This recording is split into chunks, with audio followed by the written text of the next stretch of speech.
There is a kind of strength that looks powerful on the outside but carries exhaustion on the inside. A strength that smiles in public but trembles in private. A strength that keeps going because stopping feels dangerous. This is the strength of many people today.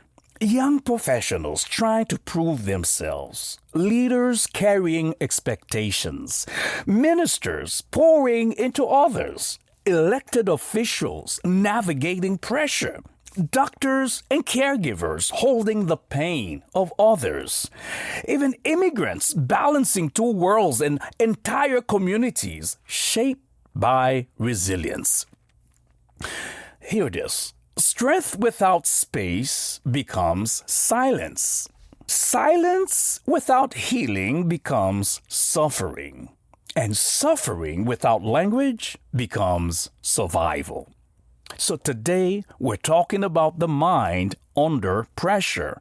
How it thinks, how it copes, how it carries, and how it can heal.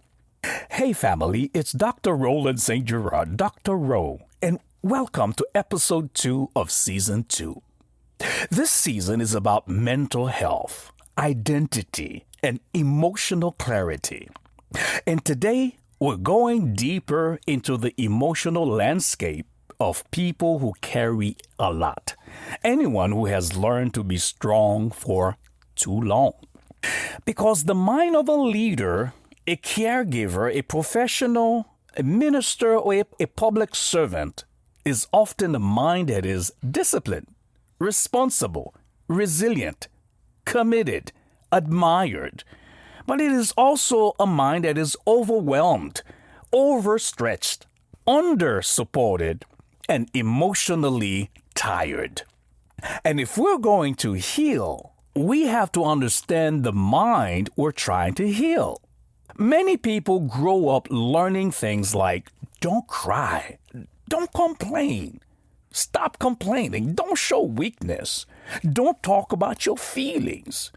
Hey, don't disappoint anyone. Don't rest, keep going. This creates a mind that is strong but guarded. A mind that is loving but cautious.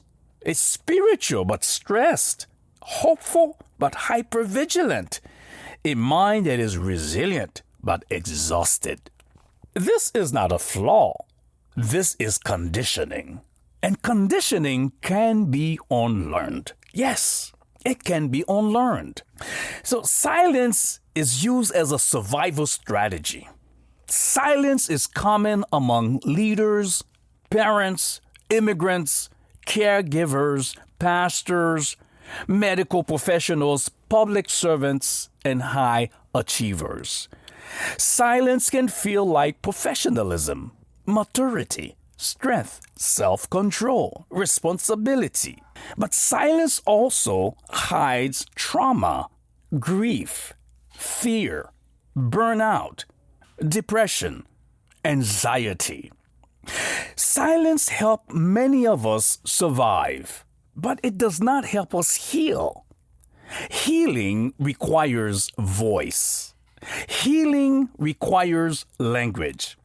Healing requires honesty. There is a Haitian phrase that says, c'est la vie. That's life.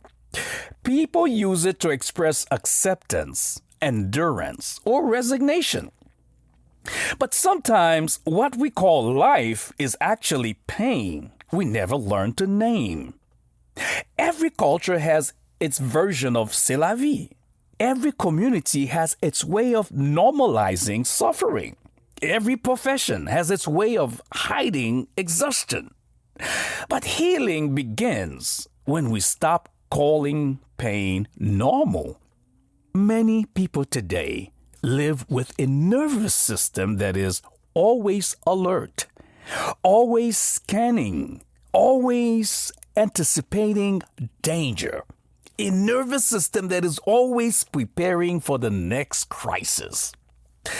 This comes from work pressure, family expectations, leadership responsibilities, caregiving fatigue, ministry burdens, economic stress, cultural trauma, and migration stories. This is why so many struggle with anxiety, insomnia, irritability, emotional numbness, overthinking, guilt for resting, difficulty trusting, or fear of vulnerability. Not because they are weak, but because they are wired for survival. See, Jesus understands the mind under pressure. He understands the weight of responsibility. Jesus understands the pressure to be strong, the exhaustion of caring for others, the pain of being misunderstood. Jesus understands the fear of disappointing people. He says, "Come to me, all who are weary and burdened, and I will give you rest." Rest is not laziness. Rest is not weakness. Rest is not selfishness. No, rest is healing. It is holy. Rest is necessary for anyone who carries others. To every young professional, leader, minister, elected official, police officer, doctor, nurse, therapist, teacher, parent, and caregiver, you carry more than people realize. You hold stories, expectations, deadlines, emotions, and responsibilities. But listen, you are allowed to be human. Yes, you are allowed to rest.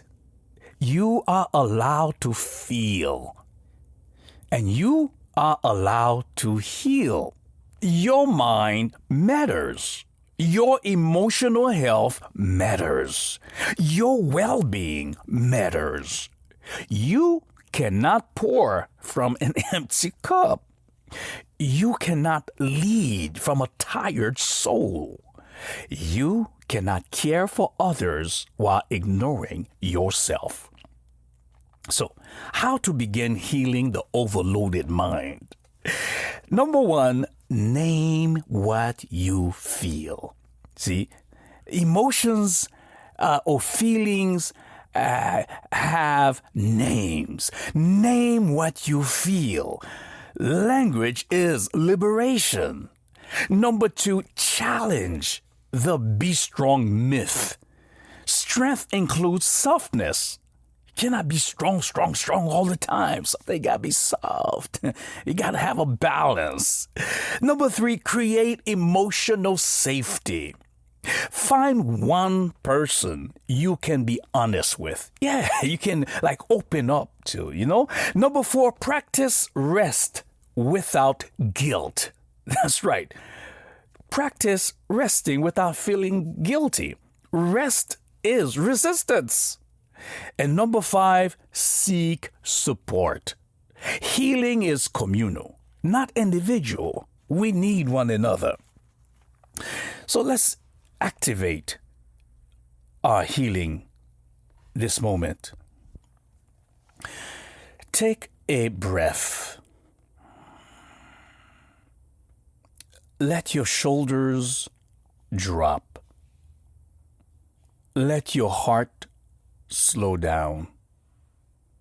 Ask yourself, what part of my mind is tired? Number two, what silence have I been carrying? Number three, what emotion have I been avoiding? And number four, what would safety feel like for me? Let one truth rise. Only one. Before we close, I want to speak directly to your mind. The part of you that has carried too much, too long, too quietly. Receive these words as rest, as release, as renewal. May God calm the storms inside your mind. May He loosen the silence that has held your voice captive. May God soften the places hardened by survival. May He bring peace to the parts of you that never learned to rest. And may the resilience of your story and the compassion of Jesus lead you into a new season of emotional freedom. If today's episode helped you understand your mind, your story, or your journey in a deeper way, stay connected. Follow the AAA Resilience Podcast for more Christ-centered mental health teaching. And follow Roland St. Gerard on Amazon to stay updated on books, teachings, and future releases. I'll see you on the next episode.